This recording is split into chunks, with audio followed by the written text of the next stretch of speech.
I'm going to show you how I integrate my Google Drive with Canvas. You can also do this if you're a Microsoft Office school as well. And then today is our second e-learning day in a row. So I want to show you what I do to make my life just a tad easier. All right, so one of the things I've done, I have 4 preps, 7th graders, sophomores, juniors, and seniors. And in Canvas, I used to go into each course and I would choose this course, write an announcement, this course, write an announcement, right? But that took a lot of time, and time is valuable, as we all know. So what I've done instead is create a Google Doc, and that is called, you can see up here, it's just called e-learning work. And I posted it in one place. So I'm going to Spanish 2 here. It's just one place under e-learning tab. And that way I don't have to post multiple announcements. The students just click and there it is. So we had an e-learning day yesterday and we have an e-learning day today. This happened about 2 weeks ago as well. And I learned that when you have 4 preps and multiple assignments, you assign something different each day, that is a bear to keep track of. So what I'm going to do this time is just assign a Google Doc that they'll need to fill in, and that Google Doc will be attached to Canvas. So that way they don't even have to send me a link, they don't have to email me, they don't have to print it out. It's not going to be multiple ways to be turned in. It's just going to be one way. Now, if your students haven't done this before, you will want to practice with them because it can be confusing for them. To set up your Google Doc, if you're not proficient with this yet, you click on Share. You name it what you want to. This is my daily agenda doc, but always click anyone with the link can view. You really don't want comments. Sometimes high schoolers, middle schoolers definitely don't make the best decisions, and you don't want to have to police comments that they're leaving, and definitely not edit. You don't want your high schoolers editing your assignment page. Okay, so this is what they're going to see on their page. This happened to be from Martina Beck's Revista Literal magazine. If you teach Spanish, this is an excellent resource for all levels.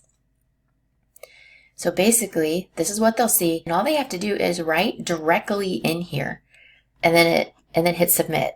If your students haven't done this before, what'll happen is they'll say, profe or maestro, it didn't work for me. Well, they need to authorize the page, and they need to sign into their Google account. Now, my students use Chromebooks, so your students might see the whole page, but what my kids do is they don't scroll down. So it does say login. Notice there's no button, but if they would scroll down just a little bit, there is an authorize button that they need to click, and then they were good to go. So we are learning how to become rich without debt and retire early. And 7th graders, of course, can't really invest in the stock market like JA wants me to teach them. So I'm going to have them check the silver spot price for today. And then also, just so they get an idea, check the stock market and get today's quotes for any three of their favorite brand names. Now, there's no link here yet, so we need to create that link. What I'm going to do is go into my Google Drive. Now, I know Canvas has a way for you to upload files, but when I left my last district, I downloaded the Canvas files and it downloaded in its own specific format, and I'm not able to access those files anymore. So I have quit using Canvas to hold my files and have started using Google Drive. You can see I have it split into a lot of different folders, but most of what I need is in Spanish department. And then e-learning is information for students, so that's where that's going to be. This is e-learning. So click on that. And then what I want to go to is, so I don't have a page for Junior Achievement e-learning. They haven't had to use this yet, so I imagine tomorrow I'm going to get a lot of complaints that they don't know how to do it, but that's okay. We'll deal with that tomorrow. I clicked on New and then Google Doc. That took me here. I have an untitled document. So I'm just going to call it JA e-learning. That's fine. And then what I'm going to say is type below this line. Okay, so what's the silver spot price for today? And I want them to type below this line. You don't have to write that, but it tends to help them not be so confused the first time around. After the first 1 or 2 times, you don't need to do this. So you need to share it. If you have it private, your students can't access it. So I come up here to share, get shareable link. Anyone can view. Okay, that should work. That's fine. Copy link here, and then we're done.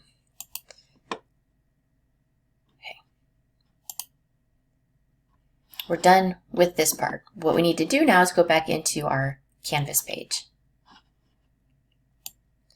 All right, so this is my JA assignment. So I'm going to click on JA,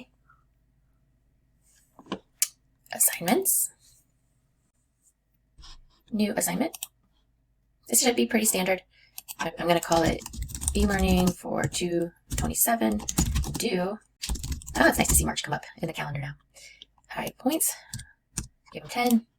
I always do classwork for them. Now what you want is online, external tool,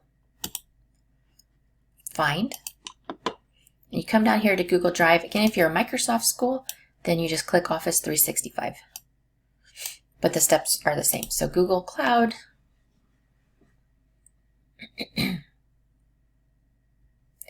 and slightly irritating, but you do have to scroll through to where you had it. So if you don't like to do this, you might put your e-learning folder right there in the front and not several layers down.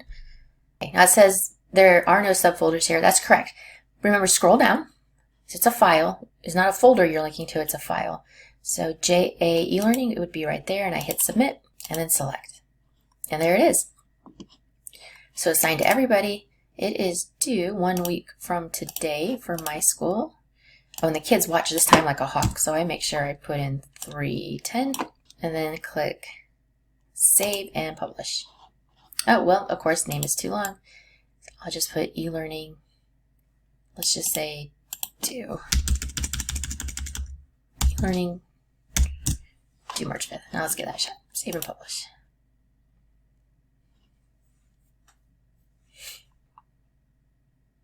Okay, so this is what they will see mostly. This is the teacher end, of course. All they do is they can start typing here. And that's it. They just type. Now, there was something I forgot to show you that's kind of important. If you look here at this link right here, sometimes what you post for your students isn't going to be big enough for them to use. So they can click on this link and it opens up full screen where they can type. Thing number 2, it's very easy to make changes to this document once you have linked it in an assignment. There was often that I would post an assignment and upload it to Canvas and then realize, oh, I needed to have changes and I needed to delete it and re-upload the new assignment. But with this, I can just go into the original one in my Google Doc, make changes here, and actually I could just do it here if I wanted to. And then it's automatically changed for all the students. So it's kind of a win-win. Okay? On to the rest of the video. As you see here, if I click up here, but you can see my Spanish 2 had never done this before, and so a lot of them struggled. I had one figure out how to turn it in. So again, you do need to practice this with your kids once or twice, but I can see immediately that this student turned it in, the other students didn't. So if I will go to my other class, they had a little better time. And again, right away, I can see who turned it in with an orange dot. Hopefully, it makes your life easier. Adios.